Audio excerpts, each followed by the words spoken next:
உங்களுக்கு பிடித்த சமையல் சேனலுக்கு உங்களை அன்புடன் வரவேற்கிறேன். இன்னைக்கு குழந்தைங்களுக்கெல்லாம் பிடிச்ச ஜெல்லி மிட்டாய், ஆரஞ்சு ஜெல்லி மிட்டாய் எப்படி செய்யறதுன்னு பார்க்கலாம். வாங்க வீடியோக்குள்ள போகலாம். இப்போ நம்ம ஆரஞ்சு ஜெல்லி மிட்டாய் செய்யறதுக்கு நான் ஆரஞ்சு பழம் ஒரு 3 எடுத்திருக்கேன். அதில் அந்த ஆரஞ்சில் தோல் மேலே இருக்குது பார்த்தீங்களா, அது கொஞ்சம் லைட்டாக நம்ம சீவி எடுத்துக்கலாம். அது கொஞ்சோண்டு போட்டால் டேஸ்ட்டாக இருக்கும், அதனால மேலே உள்ளது லேசாக செதுக்கி எடுத்திருக்கேன். இப்போ அதை எடுத்து ஓரமாக வச்சுப்போம். இப்போ நம்ம ஆரஞ்சு பழத்தை கட் பண்ணிவிட்டு இந்த மாதிரி பிழிஞ்சு எடுத்துக்கலாம். நல்லா ஆரஞ்சு பழத்தை பிழிஞ்சு ஜூஸ் எடுத்துக்கோங்க. இந்த மாதிரி ஜூஸ் எடுத்து நல்லா இதில் வடிகட்டி சேர்த்துக்கோங்க.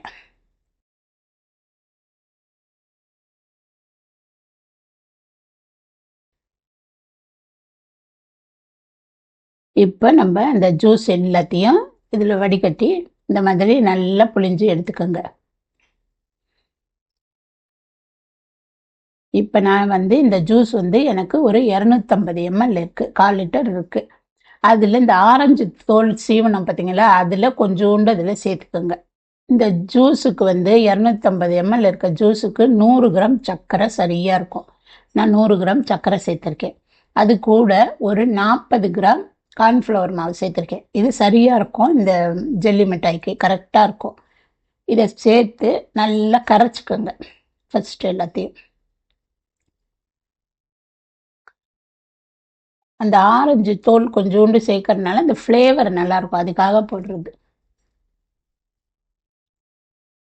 உங்களுக்கு வேணுன்னா சேர்த்துக்கோங்க, இல்லைனாலும் பரவாயில்ல, ஆனால் அது கொஞ்சம் நல்லாயிருக்கும். இப்போ நம்ம அதை எல்லாத்தையும் கரைச்சி வச்சுட்டு இப்போ ஸ்டவ்வில் ஒரு பேன் வச்சு இப்போ நம்ம கரைச்சி வச்சுருக்க அந்த ஜூஸை இதில் சேர்த்துக்கலாம்.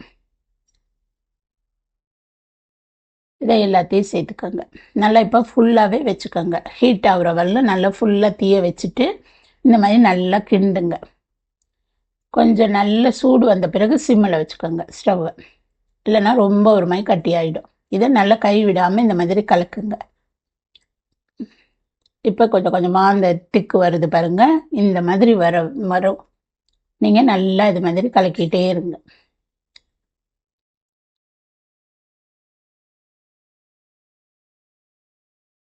இது மாதிரி நல்லா கிண்டிங்க. இது ரொம்ப நல்ல டேஸ்ட்டாக இருக்கும். சின்ன பசங்களும் சாப்பிட்லாம், பெரியவங்களும் சாப்பிட்லாம். இதுக்கு நான் கலர் கொஞ்சம் ஒரு மாதிரி இருக்குல்ல, இது ஆரஞ்சு கலரே வர்றதுக்காக ஒரு கொஞ்சமாக லைட்டாக கொஞ்சம் கலர் ஆட் பண்ணுறேன். உங்களுக்கு வேணும்னா சேர்த்துக்கோங்க, இல்லை அந்த எல்லோ கலரே இருக்கணும்னாலும் வச்சுக்கோங்க.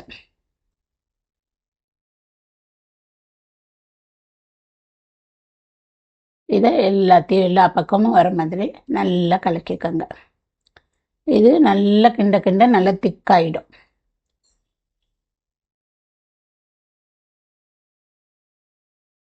இந்த மாதிரி எல்லாத்தையும் ஒன்று சேர்த்து நல்லா கிண்டுங்க. நல்ல ஓரத்தில் உள்ள இதெல்லாம் நல்லா அப்படியே எடுத்து விட்டு கிண்டிட்டுங்க.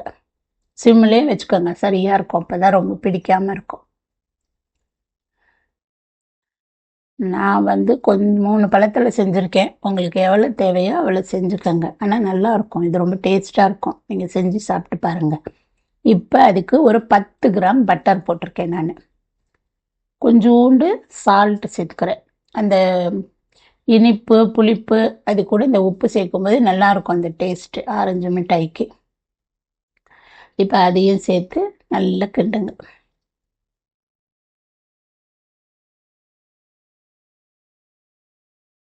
இந்த இவ்வளோ தான் பொருள், வேறு எதுவும் இல்லை. இதுவே ரொம்ப டேஸ்ட்டாக வரும்.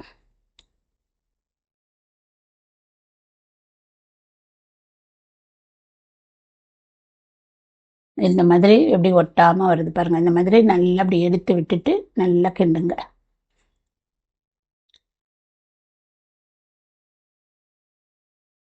இன்னும் கொஞ்சம் திக்கு வரட்டும், அந்த அளவுக்கு கிண்டிக்கலாம். நல்லா ஒட்டாமல் அப்படி உருண்டு உருண்டு வரும் பார்த்தீங்களா, அந்த அளவு சரியாக இருக்கும். நம்மளுக்கு அந்த மிட்டாய் நல்ல சுவிங்க மாதிரி அந்த சாப்பிட்றதுக்கு ரொம்ப நல்லாயிருக்கும். நல்லா கிண்ட கிண்ட அந்த கெட்டியாகும் இந்த மிட்டாயோட இது.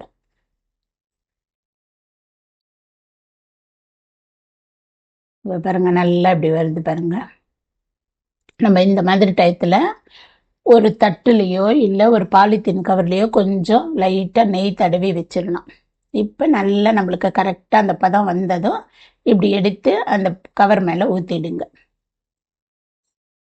இப்போ அதை நல்லா கொஞ்சம் சமப்படுத்திக்கோங்க. அந்த சூட்டோடையே நல்லா ஓரத்துல எல்லாம் பண்ணிக்கோங்க.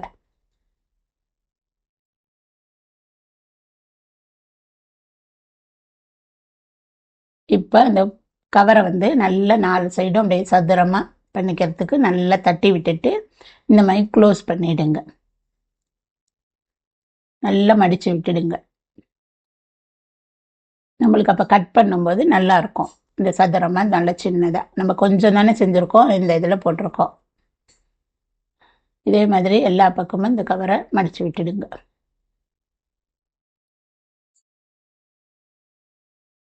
இந்த மாதிரி இப்போ மடித்து இதை நம்ம ஃப்ரீசரில், இது வந்து இப்போ ஆறிடுச்சு, இதை எடுத்து நம்ம ஃப்ரீசரில் ஒரு 2 மணி நேரம் வைங்க, நல்லாயிருக்கும். இப்போ நான் ஃப்ரீசர்லேருந்து எடுத்துகிட்டு வந்திருக்கேன் பாருங்கள், நல்லா சில்லுன்னு கூலாயிடுச்சு. இப்போ கெட்டியமாக இருக்குது பாருங்கள் நல்லா. இப்போ நம்ம இந்த கவர்லேருந்து எல்லாத்தையும் எடுத்து நம்ம தட்டில் வச்சு கட் பண்ணுவோம்.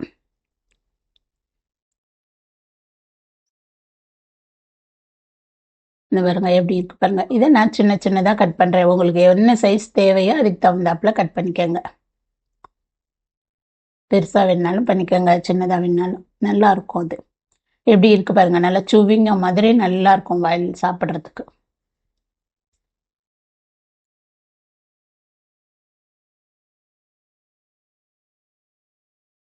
இந்த மாதிரி ஓரத்தை கட் பண்ணிட்டு இந்த அளவுக்கு நீங்கள் நல்லா கொஞ்சம் குண்டாக வேணாலும் கூட நல்லா சின்னதாக ஊற்றிக்கோங்க. நான் இந்த அளவுக்கு கரெக்டாக இருக்கும்னு நான் ஊற்றிருக்கேன். உங்களுக்கு இதை விட நல்லா மொத்தமாக வேணும்னா கொஞ்சமாக ஊற்றி அந்த இதை இது பண்ணிக்கோங்க. இந்த அளவு இதை நான் ஒரு சின்ன சின்னதாக ஒரு 3 துண்டாக அப்படி கட் பண்ணுறேன்.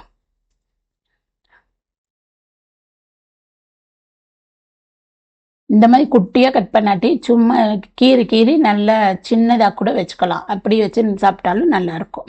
நம்ம இஷ்டம்தான் இது. இப்போ இந்த மாதிரி பாருங்க, நல்லா இந்த அளவுக்கு எப்படி நல்லா அமுங்குது பாருங்க, நல்லா இருக்கும், சுவிங்க மாதிரி நல்லா இருக்கும் சாப்பிட. அதை சர்க்கரை வந்து நான் கொஞ்சம் எடுத்து வச்சிருக்கேன், அதில் இந்த மாதிரி போட்டு இப்படி பிரட்டிக்கங்க. இந்த கடையிலெல்லாம் விற்கும் பார்த்துருக்கீங்களா, அந்த மாதிரி இருக்கும். இந்த மாதிரி செஞ்சீங்கன்னா இப்போ நமக்கு ஆரஞ்சு ஜெல்லி மிட்டாய் ரெடி ஆயிடுச்சு பாருங்க. இப்போ இந்த ஆரஞ்சு ஜெல்லி மிட்டாயை நீங்களும் வீட்டில் செஞ்சு பார்த்துட்டு எப்படி இருக்குன்னு கமெண்ட் பண்ணுங்கள், லைக் பண்ணுங்கள், ஷேர் பண்ணுங்கள், மறக்காமல் சப்ஸ்கிரைப் பண்ணுங்கள். நன்றி.